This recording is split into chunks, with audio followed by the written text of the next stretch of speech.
Hello everyone, welcome and welcome back to my YouTube channel. तो बच्चों, आज की वीडियो में हम बात करने वाले हैं पीएनएसटी 2025 आपका प्री नर्सिंग सिलेक्शन टेस्ट, जिसका आपका हो गया है एंड आपका जो है आंसर की भी आ गई है। अब बहुत सारे बच्चे जो है वो वेट कर रहे हैं कि रिजल्ट कब आएगा एंड कितना टाइम लगेगा रिजल्ट आने में।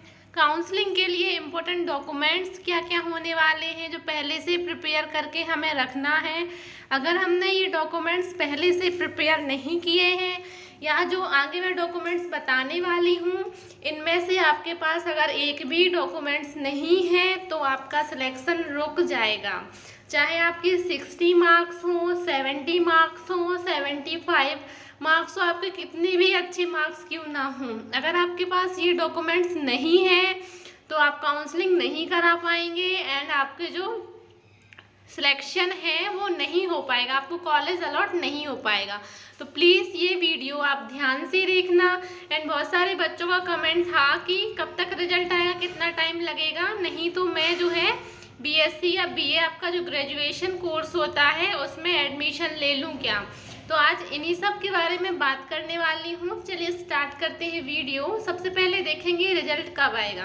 तो रिजल्ट जो है आपका इसी मंथ आ जाएगा। रिजल्ट आपका बहुत अप्रॉक्सीमेटली जो है 10 के बाद ही रिजल्ट आएगा, आपका 10 तारीख के बाद ही रिजल्ट आने वाला है। चांसेस हैं ज़्यादा, लेकिन इस महीने तो आपका आ ही जाएगा रिजल्ट, इससे ज़्यादा लेट नहीं होगा। एंड काउंसलिंग जो है रिजल्ट आने के बाद जो है आपकी काउंसलिंग के लिए सीट्स आएंगी, देन उसके बाद आपकी काउंसलिंग का पोर्टल स्टार्ट हो जाएगा। चलिए देखते हैं काउंसलिंग के लिए इम्पोर्टेंट डॉक्यूमेंट्स जो है वो क्या क्या होने वाले हैं। तो फर्स्ट आपका मार्कशीट जो है वो बहुत ज़्यादा इम्पोर्टेंट है। 10+12 की मार्कशीट जो है वो आपके पास होनी ही चाहिए। ओरिजिनल मार्कशीट लगेगी और आपकी ट्रांसफ़र सर्टिफिकेट जो है आपका ट्रांसफ़र सर्टिफिकेट या स्थानांतरण प्रमाण पत्र जो है वो भी आपका लगेगा।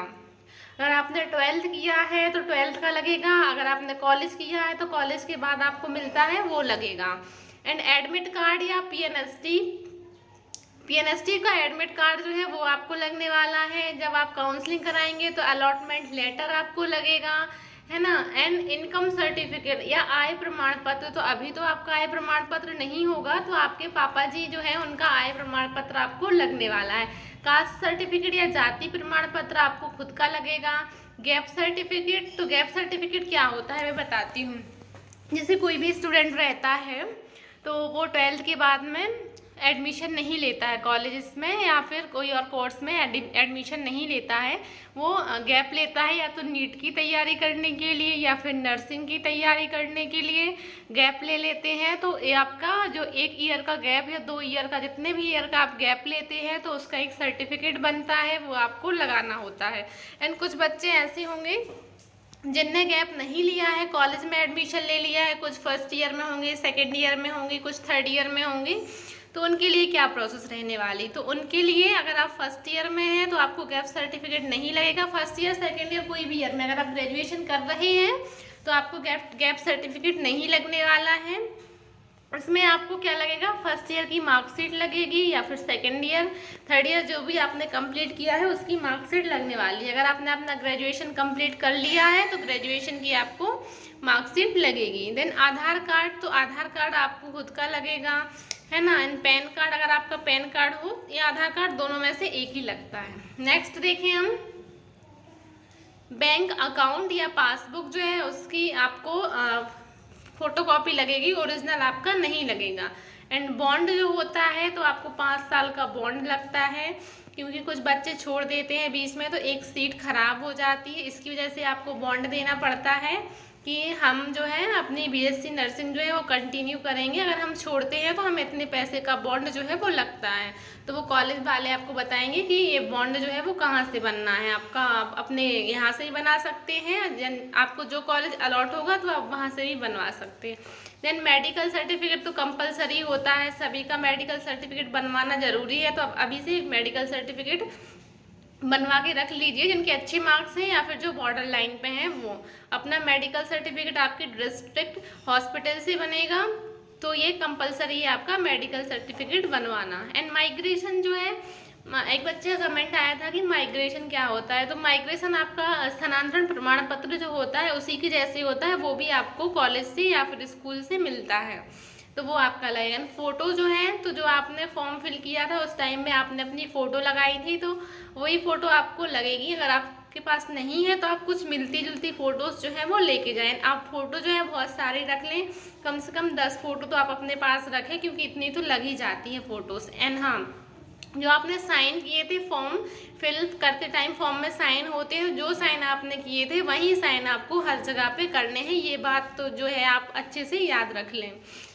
चलिए, आज की वीडियो में मैंने बता दिया काउंसलिंग के लिए इम्पोर्टेंट डॉक्यूमेंट्स जो हैं वो क्या क्या होने वाले हैं, रिजल्ट कब तक आ जाएगा। देन मैं बताती हूँ अब आपका कॉलेज जो है, बेस्ट कॉलेज कौन सा है। आपको अगर आपके अच्छे मार्क्स हैं तो आपको कौन सा कॉलेज लेना चाहिए। तो DHS एंड DME दो आपके अलग अलग होते हैं। DME में आपको ऑटोनोमस कॉलेजेस आते हैं जिसमें थोड़ी बहुत फीस लगती है, एंड DHS जो होता है टोटल फ्री रहता है।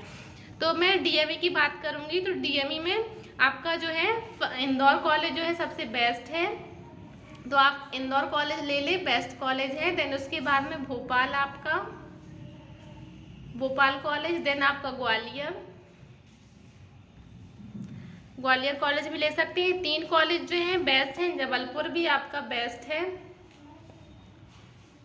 जबलपुर भी आप ले सकते हैं। देन उसके बाद आपका रीवा आता है, देन उसके बाद आपका सागर आता है।